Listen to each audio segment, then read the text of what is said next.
Lo primero que significa es que se cambia de una modalidad de lo que se llama censo de hecho a censo de derecho. Eso, o sea, siempre los censos preguntaban dónde durmió la noche anterior al censo. Ujú. Como acá el censo arrancó el 16 de marzo, cuando arrancó el censo digital, entonces no se pregunta por dónde durmió la noche anterior, digamos, al 18 de mayo, sino la residencia habitual. Entonces ahí eso tiene un cambio en cuanto a la metodología. Obviamente, en cantidad de personas somos la misma, no somos ni más ni menos personas en Argentina por hacerlo de hecho o de derecho, pero en cuestión metodológica tiene un cambio.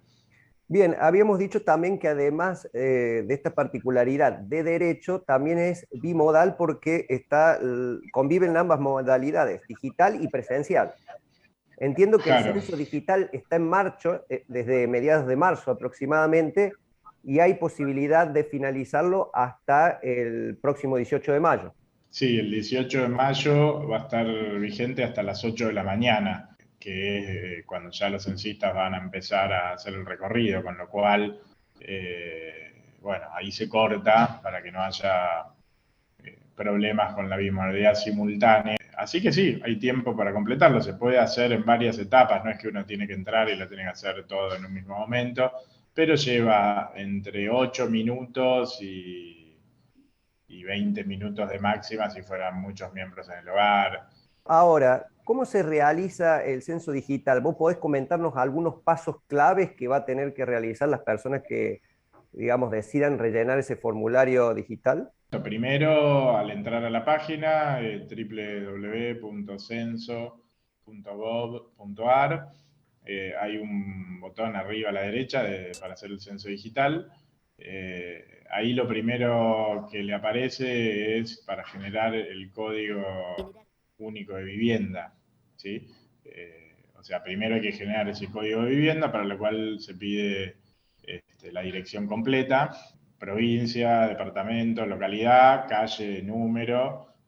Si la dirección es ubicable, nosotros ya la tenemos ubicada en nuestro listado de viviendas, pasa directamente, le da el código, arranca el censo digital.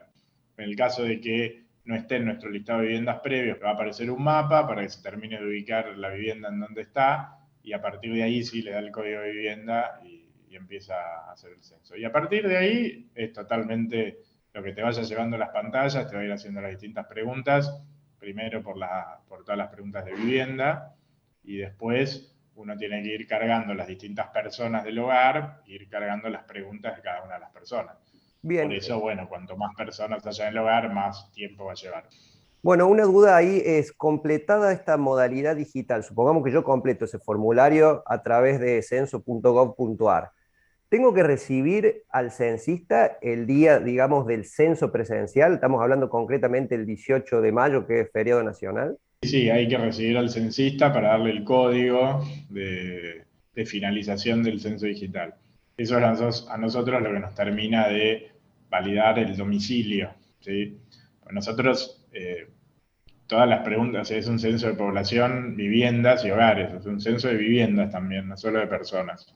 Todas esas respuestas que nos dé una persona en su censo digital, nosotros necesitamos saber dónde, y ese dónde con precisión, no solamente una localidad, sino necesitamos saber calle, número, altura, porque ese dato después, para poder analizarlo estadísticamente, tiene que ser en ese lugar, no en otro lugar, ¿sí? Si no, ese dato puede ser de cualquier lado. Entonces, por eso es el tema de que la persona tiene que recibir al censista y darle el código, porque es sumamente importante, no alcanza solo con hacer el digital.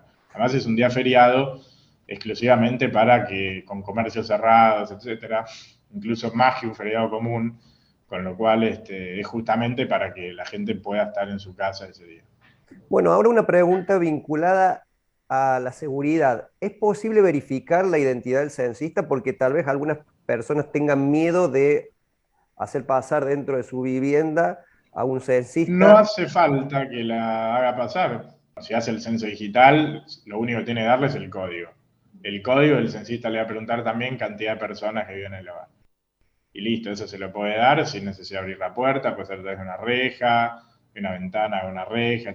Y en el caso de que no haya hecho el digital, también no hay obligación de hacer pasar al censista adentro de la vivienda, ¿sí? Con respecto a chequear, sí, nosotros tenemos un 0800, que bueno, está en la página web.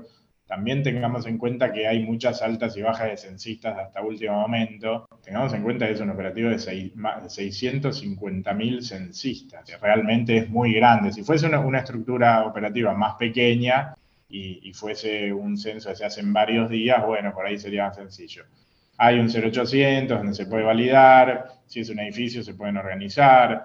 Una vez que entró el censista, bueno, está el encargado, pueden organizar para que quienes hayan hecho el censo digital recoger los números antes. Bueno, Bueno, no es que mencionaban van a los... entrar Sí. 50 personas a un edificio, todas distintas, ¿no? Hay un censista, son docentes en general, van con una pechera identificatoria del censo y con una identificación. Nosotros la pechera la vamos a difundir bien el día anterior al censo para evitar que alguien pueda copiarla, digamos. Pero no va a haber ningún inconveniente, nunca hubo problemas en los censos y esperamos que sea así también ahora. Bueno, mencionabas la gran cantidad de censistas que va a haber en este operativo nacional, pero entiendo que ustedes también tienen una estimación de la cantidad de personas, hogares y viviendas que van a relevar. No, no tenemos una estimación de personas, en realidad lo que tenemos es bueno, están las proyecciones de población, pero fueron hechas con base al censo anterior, ¿no? En Ajá, ¿y realidad qué el nuevo censo proyecciones les arroja? hoy más de 46 millones de habitantes, 46 millones 200.000 si no me equivoco, y viviendas, lo que nosotros tenemos es aproximadamente estamos en 17 millones de viviendas urbanas. Ujú. eh, bueno, hay que Bueno, sumarle lo rural y distintas sí. situaciones, ¿no? Antes que se me vaya el tiempo, quisiera hacer rápido un ping-pong Sí, con vos de algunas cuestiones que son más bueno. particulares vinculadas al censo, por ejemplo, el instrumento de medición, el cuestionario. Vos mencionabas que hay ciertos ejes temáticos. ¿Cuántas preguntas va a tener, por ejemplo, el cuestionario del censo 2022? En total son 61 preguntas, que no se aplican las 61 preguntas a todas las personas. Hay un bloque de viviendas que es común para todas las personas del hogar, no se hace una sola vez. Y después hay preguntas para cada uno de los miembros del hogar, que son iguales, por supuesto. Y bueno, dependiendo, por ejemplo, hay preguntas si son mujeres entre 14 y 49 años. Después, bueno, hay preguntas sobre actividad laboral, si trabajó, aunque sea una hora en el último mes, eso se pregunta, por ejemplo, mayores de 14 años. O sea, hay algunas preguntas que, o por ejemplo, si es jubilado, no se hace. O sea, hay algunas, no se le aplican exactamente las 61 preguntas a todas las personas, Está pero claro. en total sería eso. Bien, ¿qué pasa, por ejemplo, una pregunta particular, pero que puede suceder con aquellas personas que tienen un domicilio registrado en el DNI, pero viven en otra vivienda? No, no tiene ninguna importancia el domicilio en el DNI. ¿No? El censo releva residencia habitual, ¿sí? Perfecto. Donde las personas estén viviendo. Ahora, ¿qué pasa también con las personas que no respondan el censo o al responder mientan en alguna de esas respuestas? No, nosotros no hacemos una validación de mentira, ¿no? Es por declaración, ya sea presencial o digital. Primero, no es nuestro objetivo ni nuestra función.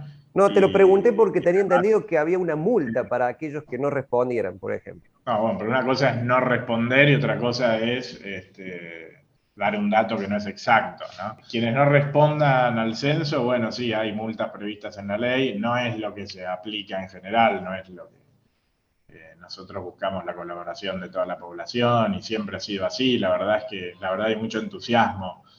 Nosotros estamos recibiendo las fotos de todo el operativo rural que ya salió este lunes y la gente sale contenta, recibe a los censistas contentos. Y bueno, y si hay alguien que no quiere responder, estará en su derecho, tampoco se le va a ir a perseguir a nadie. Ahora, vamos ya a la parte final, vinculada a los datos. Se entiende que el censo es anónimo y confidencial.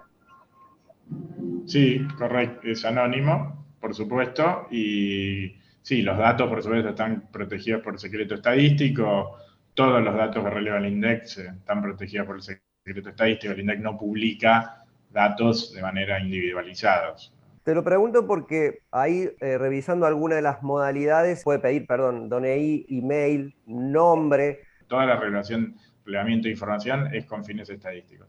El DNI se pide solamente en el digital para quienes elijan así hacerlo, para verificar si alguien mayor de 14 años, evitar que pongan haya gente, organizaciones que pongan robots a Ujú. contestar censos digitales, digamos, pero es una cuestión simplemente de validación. Y el mail es para que después le llegue el mail con el código de vivienda a su mail y no se lo pierda y se lo pueda dar el censista el día del censo, ¿no? De todas maneras, no, el mail tampoco es un dato, digamos, sensible en función de lo que establece la ley como datos sensibles. Y por otro lado, hay, bueno, el censo, por ejemplo, no pregunta a nivel de ingresos, pero el INDEC sí pregunta a nivel de ingresos en el censo económico, por ejemplo, en la encuesta permanente de hogares, o sea, el INDEC pregunta un montón de cosas, no en el censo específicamente, sino en otros operativos estadísticos, porque bueno, a partir de eso podemos dar información, por ejemplo, de nivel de pobreza, o nivel de ingreso en cada aglomerado, etcétera. Bien, para finalizar, ¿cuándo está pensado ya contar con los resultados de este relevamiento La estadístico? cantidad de población va a ser a las 48 horas y de ahí un proceso a los 3 meses, los primeros datos preliminares, a las 8 meses, datos ya consistidos con mayor nivel de agregación y en 1 año y medio la publicación definitiva de las bases. Bueno, esperemos que estos datos sirvan para futuro diseñar políticas activas de precisión, ¿no es cierto? Entiendo que uno de los fines es más allá del diagnóstico, después pasar a la acción a partir de este relevamiento. Así es. Muchísimas gracias por este contacto, Pablo Ceballos, director del Sistema Estadístico Nacional del INDEC. Gracias. Muchas gracias. Saludos.